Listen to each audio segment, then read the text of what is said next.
आज हम पढ़ेंगे वर्ण विचार की अगली सीरीज शब्द विचार। शब्द विचार से जानने से पहले हमें ये जरूरी है कि शब्द किसको कहते हैं।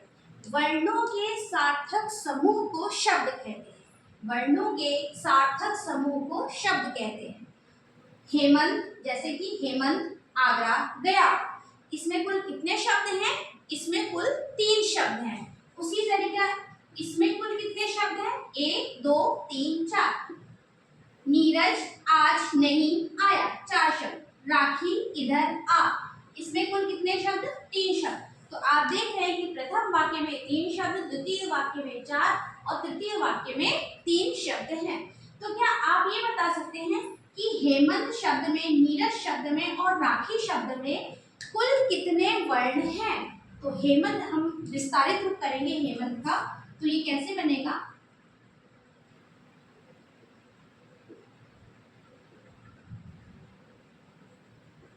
कल वर्ण विचार की सीरीज में हमने बताया था कि कोई भी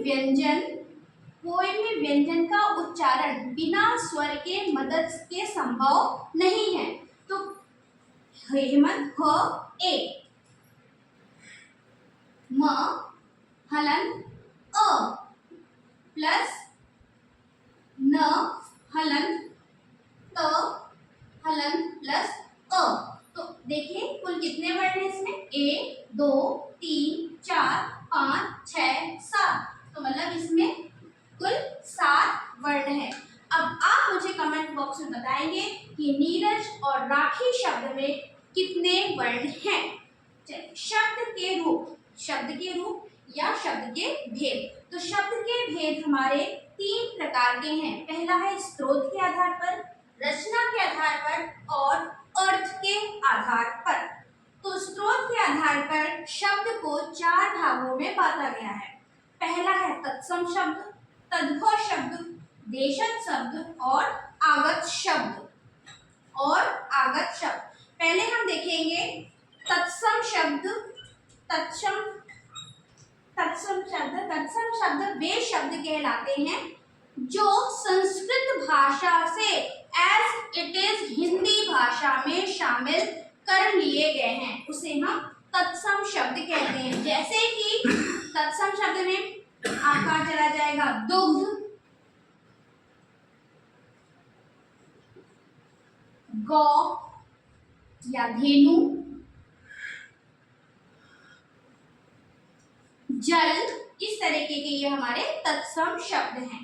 और तद्भव शब्द वे शब्द कहलाते हैं जो संस्कृत भाषा से जिसकी उत्पत्ति तो हुई है किंतु हिंदी भाषा में उसका रूप परिवर्तन करके शामिल कर लिया गया है। ऐसे शब्दों को तद्भव शब्द कहते हैं। जैसे कि पानी, आग,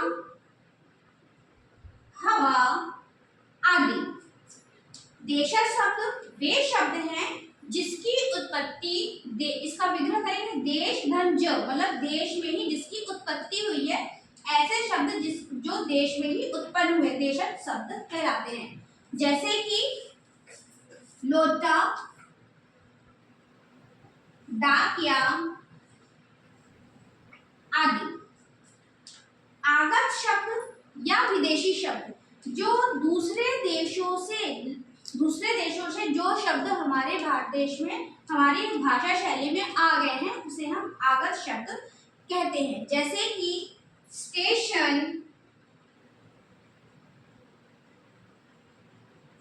स्टेशन, रेल आदि। तो आगत विदेशी शब्द जो है वो विभिन्न भाषाओं से है, जैसे कि अरबी, ग्रीक, पुर्तगाली आदि भाषाओं से इनको शामिल किया गया है। अब आते हैं रचना के आधार पर शब्द के भेद। तो रचना के आधार पर पुनः इसको 2 भागों में बांटा गया है, मूल शब्द और व्युत्पन्न शब्द। मूल शब्द वे शब्द होते हैं जो अपने आप में स्वयं पूर्ण है, उन्हें और कुछ जोड़ने की उनके साथ में जोड़ने की आवश्यकता नहीं होती है, उसे हम मूल शब्द कहते हैं। जैसे कि पुस्तक, गाड़ी, सोना आदि।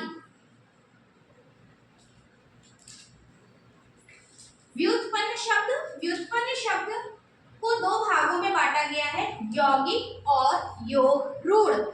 तो यौगिक शब्द वे शब्द होते हैं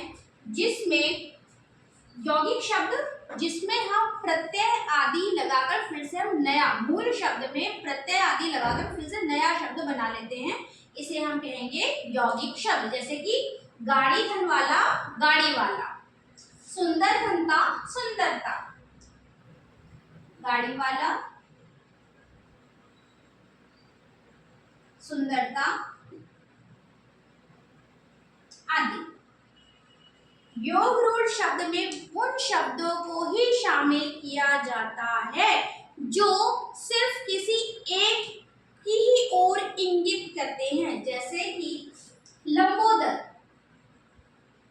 अगर लंबोदर शब्द कह दिया जाए तो आप बस सीधा सोचेंगे लंबा है जिसका उदर, अर्थात गणेश जी, या फिर पंकज। अब पंकज मतलब जिसका पंख एक रूढ़ शब्द है और जो इसमें मिला दिया गया तो पंकज, मतलब ये कमल का पर्यायवाची है, तो योग रूढ़ शब्द क्या है? पंकज। अब तीसरा है हमारा अर्थ के आधार पर शब्द के भेद। अर्थ के आधार पर हैं पर्यायवाची शब्द, विलोम शब्द, श्रुतिस्म, भिन्नार्थक, युग्म, अनेकार्थी, या और लास्ट है छठा, वाक्यांशों के स्थान पर एक शब्द। पर्यायवाची शब्द जैसा कि आप लोग जानते ही हैं कि एक शब्द के अनेक समान अर्थ बताने वाला शब्द पर्यायवाची। विलोम शब्द उल्टा। श्रुतिस्म, भिन्नार्थक जो सुनने में तो सेम होते हैं किंतु उसका अर्थ अलग अलग होता है। जैसे कि आदि, आदि, अवधि, अवधि इत्यादि। युग्म शब्द और अनेकार्थी शब्द, अनेकार्थी मतलब एक शब्द के अनेक अर्थ बताने वाले शब्द। जैसे कि अंबर, अंबर का अर्थ आकाश भी होता है और अंबर का अर्थ कपड़ा, वस्त्र भी होता है। वाक्यांशों के लिए एक शब्द जानते हैं आप, अनेक शब्दों के लिए एक शब्द भी जिसे कहा जाता है। Thank you so much. अगर आपको मेरा ये पढ़ाने का तरीका समझ में आ रहा हो तो प्लीज़ चैनल को सब्सक्राइब करिए, लाइक करिए एंड शेयर करिए। Thank you.